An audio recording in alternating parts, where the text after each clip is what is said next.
صحابی رسول حضرت سواد بن قارب کے بارے میں یہ ہے کہ حضرت فاروق اعظم رضی اللہ تعالیٰ عنہ وارضاہ عنہ نے ایک دفعہ خطبہ دیا اور فرمایا افیکم سواد بن قارب، کہ تم میں سواد بن قارب کوئی ہے؟ تو اس طرح کسی نے آواز نہیں دی، تو یہ پورا سال یہ سلسلہ چلا.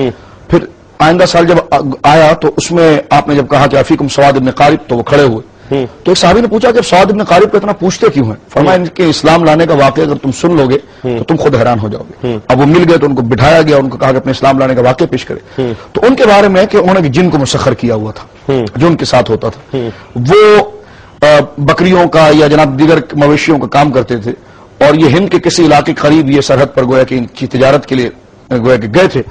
تو اسی جن جو ان کے ہاتھ میں مسخر تھا، رات کے وقت ان کو اٹھایا اور کہا آپ یہاں سو رہے ہیں اور نخلستان میں نبی پاک مبعوث ہو چکے ہیں.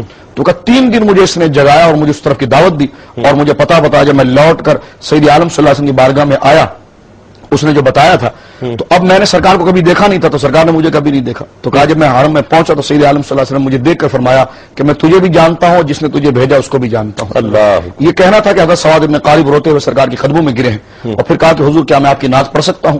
تو حضرت سواد بن قارب کو میرے آقا نے کہا پڑھو. تو اس میں 2 شعر بڑے قابل غور ہے جو تمام ابن کثیر نے، تمام مورخین نے مسند یعلا وغیرہ کے اندر موجود ہے. اس میں ایک شعر یہ تھا بنیادی طور پر جو سید عالم صلی اللہ علیہ وسلم نے فوراً اپنی امتی کو پہچان لیا، اور اس کو بھی پہچان لیا کہ جس جن نے بھیجا ہے. تو انہوں نے کہا کہ واشہد اللہ لا رب غیرہ، کہ میں اس بات کی گواہی دیتا ہوں کہ اللہ کے سوا کوئی معبود نہیں. وانک مامون علی کل غائب، اور میں اس بات کی گواہی دیتا ہوں کہ آپ کو اللہ نے ہر غیب پر مطلع کیا ہے. وکن لی شفیعا یوما لا ذو شفاعۃ سوا کبھی مغن سواد بن قارب، یا رسول اللہ اس وقت میری شفاعت کیجئے گا جس وقت اور جس دن آپ کے سوا کسی کی شفاعت مقبول نہیں ہوگی. سواد بن قارب کو اگر آپ بھول گئے تو پھر میرا کیا ہوگا؟ تو یہ واقعہ جس میں جو آپ کا سوال تھا، تو حضرت سواد بن قارب نے جن کو مسخر کیا تھا.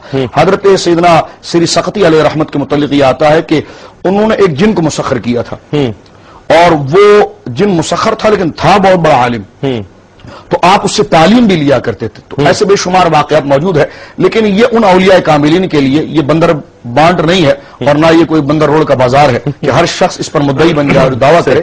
اس کو ایک حد تک رکھنا چاہیے، یہ ہر ایک کے ساتھ نہیں جچتا.